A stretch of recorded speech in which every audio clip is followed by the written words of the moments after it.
ምክር ቤት አባላት የታክስ አስተዳደሩን ለማሳለጥ የዲጂታይዜሽን ወይም የታክስ አስተዳደሩን ማዘመንና የአገልግሎት አሰጣጥ ማሻሻል ወሳኝ ሲሆኑ ከዚያ አኳያ ባለፉት 9 ወራት በስራ ላይ የሚገኙ ህጎችና የአሰራር ስርዓቶች በተሟላ ሁኔታ በቴክኖሎጂ በማስደገፍ በተቋሙ የወረቀት አልባ አሰራርን በስራ ላይ ለማዋል መጠነ ሰፊ ጥረቶች ተደርገዋል። ይህም በመሆኑ በቴክኖሎጂ ተደግፈው የሚሰጡ አገልግሎቶች የግብር ከፋዩን የታክስ አስተዳደር ወጪ እንዲቀንስ ከማድረጉ በተጨማሪ በሚኒስቴር መስሪያ ቤቱ የሚሰጡ አገልግሎቶች ቅልጥፍና እንዲጨምር አድርጓል።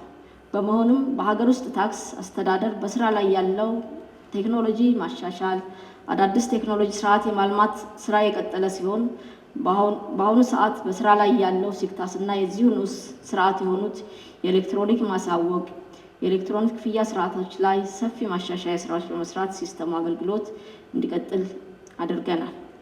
በዚህም ግብር ከፋዮች ወደ ተቋሙ በአካል መምጣት ሳይጠበቅባቸው የኢንተርኔት ስርዓትን ተጠቅመው በኤሌክትሮኒክ ዘዴ ማስታወቅ ከሚጠበቅባቸው የፌዴራል ግብር ከፋዮች ውስጥ 55846 ወይም 96% በኤሌክትሮኒክ ዘዴ አስታውቀዋል። የኤሌክትሮኒክ የክፍያ ዘዴን ከተቋማችን የመረጃ ስርዓት ጋር በማቀናጀትና የንግድ ባንኮችን ለዚሁ ስራ ዝግጁ በማድረግ የኤሌክትሮኒክ የክፍያ ስርዓቱን ለማሳለጥ ቀድሞ ከታቀፉት 21 ባንኮች በተጨማሪ 2 ባንኮች በውል ሂደት ላይ የሚገኙ ሲሆን የተቀሩት ባንኮችም ወደ ስርዓቱ ለማስገባት የቅድመ ዝግጅት ስራ ተጠናቋል። የኤሌክትሮኒክ የክፍያ ዘዴ በኤሌክትሮኒክ የክፍያ ዘዴ 30911 ግብር ከፋዮች በ9 ወራት 111.4 ቢሊዮን ተሰብስቧል። በተመሳሳይ ግብር ከፋዮች ወደ ተቋሙ በአካል መምጣት ሳይጠበቅባቸው የኢንተርኔት ስርዓትን ተጠቅመው በኤሌክትሮኒክ ዘዴ የግብር ዕዳ ስለመኖሩ የሚገልጽ የታክስ ዕዳ ነክ ምስክር ወረቀት ዕዳ ነፃ ምስክር ወረቀት ለማግኘት ወይም ክሊራንስ ለማግኘት የሚያስችል የኢ-ክሊራንስ ሲስተም አስፈላጊው ፍተሻ ተከናውኖ በአንድ ቅርንጫፍ ጽሕፈት ቤት የሙከራ ትግበራ ላይ ሲሆን የተመላሽ መጠየቂያ ኢሪፈንድ ስርዓት በመልማት ላይ ይገኛል። ግብር ከፋዩ ኤሌክትሪክ ወይም ኢንተርኔት በሚቆራረጥበት ጊዜ የሚጠቀምበት የማኑዋል ደረሰኝ በሚስጥራዊ QR ኮድ ተደግፎ የሚታተምበትና የሚተዳደርበት ስርዓት ተዘርግቶ እየተተገበረ ይገኛል። የቴሌብር ስርዓትን ለቀረጥና ታክስ አሰባሰቡ ማቀናጀትና በስራ ላይ ማዋል በመቻሉ ከ17339 ግብር ከፋዮች ብር 20.6 ቢሊዮን የታክስ ክፍያ ፈጽመዋል። በፌዴራል ገቢዎች በማዕከል የሚተዳደረው ሲክታስ አማካኝነት በክልሎችና ከተማ አስተዳደር ገቢዎች በኩል በ9 ወሩ ለ125770 እና እስካሁን ደግሞ ፋይዳ ከተጀመረ ጀምሮ ለ469514 ግብር ከፋዮች የብሔራዊ ወይም ዲጂታል መታወቂያ የተደገፈ የታክስ ከፋይ መለያ ቁጥር አግኝተዋል። ከግብር ከፋዮች በተጨማሪ የመስሪያ ቤታችን ሰራተኞች ወንድ 7634 ሴት 6259 በድምሩም 13893 ዲጂታል መታወቂያ እንዲያገኙ ተደርጓል። በፌዴራል ደረጃ የታክስ መሰረትን ለማስፋት ባለፉት 9 ወራት 10221 ታክስ ከፋዮች ምዝገባ የተካሄደ ሲሆን አጠቃላይ የፌዴራል ግብር ከፋዮች ቁጥር 70905 ደርሷል። በቅርቡ ተመርቆ በስራ ላይ በዋለው የሞሰብ የአንድ ማዕከል አገልግሎት ውስጥ ለግብር ከፋዮች አገልግሎት ለመስጠት የሚያስችል ከንግድና ቀጠናዊ ትስስር ሚኒስቴር ከሰነዶች ማረጋገጫ ከብሔራዊ መታወቂያ አገልግሎት ከንግድ ባንክና ኢትዮ ቴሌኮም ጋር የኔትወርክ ትስስር ተደርጎ ወደ ትግበራ ተገብቷል። ሚኒስቴር መስሪያ ቤቱ ከኢንፎርሜሽን መረብ ደህንነት አስተዳደር ጋር ባለፈው በጀት ዓመት በገባው ውል መሰረት የተቀናጀ ታክስ አስተዳደር ስርዓት ወይም አይታት የዳታ ዌርሃውስና የቢዝነስ ኢንተለጀንስ ስርዓቶች በመልማት ሂደት ላይ የሚገኙ ሲሆን በተለይ የኢንቮይሲንግ ስርዓት ልማት ተጠናቆ የመጀመሪያ ዙር የተጠቃሚ ተቀባይነት ፍተሻ ዩዘር አክሴፕታንስ ቴስት ተከናውነው ወደ ሙከራ ትግበራ ለመግባት ዝግጁ ሆኗል። የቴክኖሎጂ መሰረት ለማስፋት የቴክኖሎጂ መሰረተ ልማት እንዳይቆራረጥና ደህንነቱ ተጠብቆ አገልግሎት እንዲሰጥ አሁን ካለው ከዋናው ዳታ ሴንተር በተጨማሪ መጠባበቂያ ዲዛስተር ሪከቨሪ እና ባክአፕ እንዲኖር የሚያስችል በዋናው መስሪያ ቤት ፊዚካል ዳታ ሴንተር የተዘጋጀ ሲሆን በአስፈላጊ ቴክኖሎጂ መሳሪያ ለማሟላት በዓለም ባንክ ድጋፍ የመሳሪያዎች ግዢ በሂደት ላይ ነው። ከዚህ በተጨማሪ የኢትዮ ቴሌኮም ክላውድ ባክአፕ ሲስተም ኪራይ ውል ተገብቶ ወደ ስራ እንዲገባ ተደርጓል። የተከበረው አፈ ጉባኤ፣ የተከበራችሁ የምክር ቤት አባላት፣ በጉምሩክ ኮሚሽን የጉምሩክ አስተዳደር ስራ የሚመራው በጉምሩክ ስራ አመራር ስርዓት ኢሲኤምኤስ በሚባለው የቴክኖሎጂ ስርዓት ሲሆን ከቅድመ ጉምሩክ ስነ ስርዓት ጀምሮ እስከ ህገወጥ ንግድ ቁጥጥር ያሉ ሁሉንም የጉምሩክ አሰራሮች በአንድ ላይ በማጣመር የተቀላጠፈ የጉምሩክ አገልግሎት መስጠት የሚያስችል የተቀናጀ የቴክኖሎጂ ስርዓት በየጊዜው በማሻሻል ማስቀጠል ተችሏል። ቴክኖሎጂውም የአሰራርና አገልግሎት ቅልጥፍና በማጎልበት የአሰራር ብልሽት ተጋላጭነትን በመቀነስ የበኩሉን ሚና እንዲጫወት ተደርጎ ከሌሎች ንዑስ ሲስተሞች ማለትም ከኢትዮጵያ የጉምሩክ ዋጋ አተማመን ስርዓት፣ ከቴሌብር፣ ከአንድ መስኮት አገልግሎት ስርዓት ጋር የማቀናጀት ስራዎች ተሰርተዋል። እንዲሁም የባንክ ፈቃድ ከአንድ ጊዜ በላይ ጥቅም ላይ እንዳይውል ሲስተሙ እንዲቆጣጠረው የሚያስችል የማሻሻያ ስራዎች ተደርገውበታል።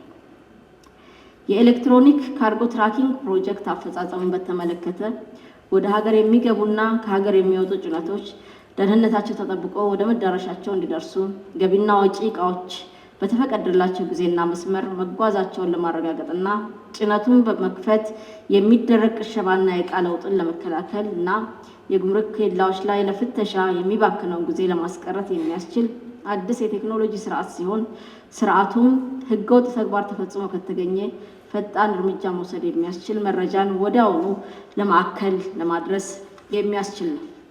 በመሆኑም ኮሚሽኑ ቴክኖሎጂውን የማልማት ስራ አጠናቆ ለሙከራ ትግበራ አብቅቷል። በዚሁ መሰረት ዕቃ በተጫነባቸው ኮንቴነሮች የኤሌክትሮኒክ ሲል የመቆለፍና የመክፈት እንዲሁም ዕቃዎችን እስከ መዳረሻቸው ድረስ በዚሁ የካርጎ ትራኪንግ ቴክኖሎጂ እይታ ውስጥ ሆኖ እንዲከናወን የሚያስችል ተግባራዊ ስራዎች ተጀምረዋል። ስለ አጠቃቀሙም ለሚመለከታቸው ባለድርሻ አካላት ሁሉ ስልጠናዎች የተሰጡ ሲሆን አጋዥ አሰራሮችም ተዘርግቶለታል። በሙከራ ትግበራ ሂደትም 2397 የገቢና ወጪ ጭነቶች በካርጎ ትራኪንግ ሲስተም ክትትል ውስጥ ሆነው አገልግሎት እንዲያገኙ ተደርጓል። አርቲፊሻል ኢንተለጀንስን መሰረት ያደረገ ቻትቦት እና የተለያዩ የጉምሩክ ፈቃድ አሰጣጥ ፕሮጀክት አፈጻጸምን በተመለከተ የጉምሩክ አስተላለፊዎች መረጃ ስልጠና፣ ፈቃድ አሰጣጥ እና ስረዛ ድረስ ያለውን ሂደት በሲስተም የማስደገፍ የቦንድድ መጋዘን ፈቃድ አሰጣጥ፣ መረጃ አያያዝና ስረዛ፣ ተገልጋዮች ጉዳያቸውን የሚከታተሉበትና ቅሬታቸውን የሚያቀርቡበት እንዲሁም ደንበኞች በ4 ቋንቋዎች ስለ ሲስተሙ አሰራሮች፣ ህጎችና ቅድመ መረጃዎች ባሉበት ሆነው እንዲደርሳቸው ዓላማ በማድረግ ተቀርጾ በኮሚሽኑ በኩል የለማ ፕሮጀክት ሲሆን የዲፕሎይመንት ሰርቨር ተዘጋጅቶ ዲፕሎይ በማድረግ የተጠቃሚ ተቀባይነት ፍተሻ ወይም ዩዘር አክሴፕታንስ ቴስት በመጠናቀቅ ላይ ይገኛል። ሰው ሰራሽ አስተውሎትን መሰረት ያደረገ የመንገደኞች ስጋት ስራ አመራር ፕሮጀክት አፈጻጸምን በተመለከተ ፕሮጀክቱ በአውሮፕላን የሚጓዙ ተጓዦች የመንገደኞች ቅድመ መረጃ መሰረት በማድረግ በቅድሚያ የስጋት ደረጃቸውን በመለየት የመንገደኞችን እንግልት መቀነስና ውጤታማ የሆነ ኮንትሮባንድ መከላከል ስራ መከናወን ዓላማ ያደረገ ሲሆን ከዚህ አኳያ ሶፍትዌር የማልማት ስራው ተጠናቆ የዲፕሎይመንት ሰርቨር ማዘጋጀት ዲፕሎይ የማድረግና እንደዚሁም የዩዘር አክሴፕታንስ ቴስት እየተደረገ ያለ ሲሆን በአዲስ አበባ ኤርፖርት አንድ ስካን ማሽን ተገጥሞ የመንገደኞች ሻንጣ ፍተሻ ሙከራ እየተከናወነ ይገኛል። የዘመነ የድንበር ቁጥጥር ስርዓት ፕሮጀክት በድንበር አካባቢ የሚደረግን የህገወጥ ንግድ እና የኮንትሮባንድ አደጋን የመከላከል ስራን በዘመናዊ ቴክኖሎጂ በማስደገፍ ከማዕከል ቁጥጥር የሚደረግበት የቴክኖሎጂ አቅም ነው። ሪፎርም ስራዎች አንጻር በሁለቱም ተቋማት በሶስት ዋና ዋና ጉዳዮች ትኩረቱን ያደረገ ስራ እየተሰራ ይገኛል። በዚሁ መሰረት በመንግስት ደረጃ የመንግስት አገልግሎት ማሻሻያ ፖሊሲ መሰረት የገቢው ዘርፍ የመንግስት አገልግሎትና አስተዳደር ማሻሻያ ሪፎርም፣ የታክስ አስተዳደር ሪፎርም እንዲሁም ዘመናዊ የታክስ አስተዳደር ግንባታ እየተተገበሩ ይገኛሉ። በሀገር ደረጃ ከተቀረጸው ሀገር በቀል የኢኮኖሚ ማሻሻያ አካል የሆነው የመንግስት አገልግሎትና አስተዳደር ሪፎርምን ተግባራዊ ለማድረግ በተዘጋጀው የገቢው ዘርፍ ፍኖተ ካርታ ዙሪያ ከተቋም አመራሮችና ፈጻሚዎች፣ ከክልልና ከተማ አስተዳደር ገቢ ሰብሳቢ ተቋማት አመራሮች እንዲሁም ከሌሎች ባለድርሻ አካላት ጋር በተደረገው ውይይት መሰረት መግባባት ላይ ተደርሶ ሪፎርሙን ተግባራዊ ለማድረግ በተቋማት የገቢው ዘርፍ አገልግሎትና አስተዳደር ማሻሻያ ፕሮግራም ጽሕፈት ቤት ተቋቁሞ ለሪፎርም አተገባበር አስቻይ ሰነዶች ተዘጋጅተው ወደ ተግባር ተገብቷል። በተቋሙ የሪፎርም ማዕቀፍ በሚኒስቴር መስሪያ ቤቱና በጉምሩክ ኮሚሽን ለተገልጋዮች ሆነ ለሰራተኞች ምቹ የሆነ የስራ አካባቢ ከመፍጠርና በየዓመቱ መንግስት የሚያወጣውን ከፍተኛ የቢሮ ኪራይ ወጪ ለማስቀረት ሁሉም ቅርንጫፍ ጽሕፈት ቤቶች በራስ ቢሮ አገልግሎት እንዲሰጡ የማድረግ ግብ በማስቀመጥ እየተሰራ ሲሆን ባለፉት 9 ወራት የ8 ቅርንጫፍ ጽሕፈት ቤቶችና የ2 የጉምሩክ መቆጣጠሪያ ጣቢያ የተሻለ የቢሮ አደረጃጀት እንዲኖራቸው ተደርጎ በምቹ ቢሮ አገልግሎት እየሰጡ ይገኛሉ። በተመሳሳይ የ5 ቅርንጫፍ ጽሕፈት ቤቶች ማለትም የአዳማ፣ የሐዋሳ፣ የኮምቦልቻ፣ የሞያሌና አዋሽ ከሰራተኛ መኖሪያ ጋር ህንፃ ግንባታቸውን በዚሁ ዓመት ተጠናቆ በስራ ላይ የዋለ ሲሆን የ3 ቅርንጫፍ ጽሕፈት ቤቶች ቢሮ ግንባታና የ2 መቅረጫና መቆጣጠሪያ ጣቢያ ግንባታቸው በመከናወን ላይ ይገኛል። የዋናው መስሪያ ቤት የሪኖቬሽን ስራና የምድረ ግቢ እድሳት ተጠናቆ ስራ ጀምሯል። የተከበረው አፈ ጉባኤ፣ የተከበራችሁ የምክር ቤት አባላት፣ ከገቢ አሰባሰብ ባልተናነሰ ትኩረት የሚሰጠው የተቋም አገልግሎት አሰጣጥ እንደመሆኑ የሚሰጡ አገልግሎቶችን በቴክኖሎጂ የማስደገፍ ስራ እንደተጠበቀ ሆኖ አገልግሎቶቹ ቀልጣፋ፣ ፍትሃዊ፣ ወጪ ቆጣቢ፣ ተደራሽና ተገማች እንዲሆኑ ፈጻሚዎችን በመልካም ስነ ምግባር ታንጸው የሚያገለግሉ እንዲሆኑ ሊያሟሉ የሚገባቸውን ቅድመ ሁኔታዎችና የአገልግሎት አሰጣጥ ስታንዳርዶችን ለተገልጋዮች አስቀድሞ እንዲያውቁት በማድረግ ተቋሙ ያለውን ቁርጠኝነት ለመግለጽ በተዘጋጀው የተገልጋዮች ቻርተር መሰረት አገልግሎት እየሰጠ ይገኛል። በዚሁ አግባብ በሁለቱ ተቋማት ባለፉት 9 ወራት ከተሰጡ 6,383,080 አገልግሎቶች ውስጥ በተገልጋዮች ቻርተር በስታንዳርድ ከተቀመጠው ባነሰ ጊዜ የተሰጠ አገልግሎት ብዛት 6,235,914 ወይም 97.7% እና 147,166 ወይም 2.3% ከስታንዳርድ ከተቀመጠው ጊዜ በላይ የፈጁ አገልግሎቶች ናቸው። እንደ ተቋም በተደረገው የተገልጋዮች የእርካታ የዳሰሳ ጥናት የተገልጋዮች እርካታ በ2016 ከነበረበት 83.5% በ2017 9 ወራት ወደ 84.1% መሻሻሉን ያሳያል። የተከበረው አፈ ጉባኤ፣ የተከበራችሁ የምክር ቤት አባላት፣ በታክስ አስተዳደር አዋጅ ላይ በግልጽ እንደተቀመጠው የሚወሰነው የቀረጥና ታክስ ግኝት ላይ ባሉት አቤቱታ አጣሪ ጽሕፈት ቤቶች በቀረቡት ጉዳዮች ላይ ባለፉት 9 ወራት ከታክስ ውሳኔዎች ጋር በተያያዘ ከቀረቡ ቅሬታዎች ውስጥ 57.3 ቢሊዮን ብር የያዙ 1707 ግብር ከፋይ ቅሬታዎች ምላሽ መስጠት ተችሏል። በጉምሩክ ኮሚሽን በኩልም ከቀረቡ ቅሬታዎች ውስጥ ብር 19.17 ቢሊዮን የያዙ 7962 አቤቱታዎች ውሳኔ እንዲያገኙ ተደርጓል።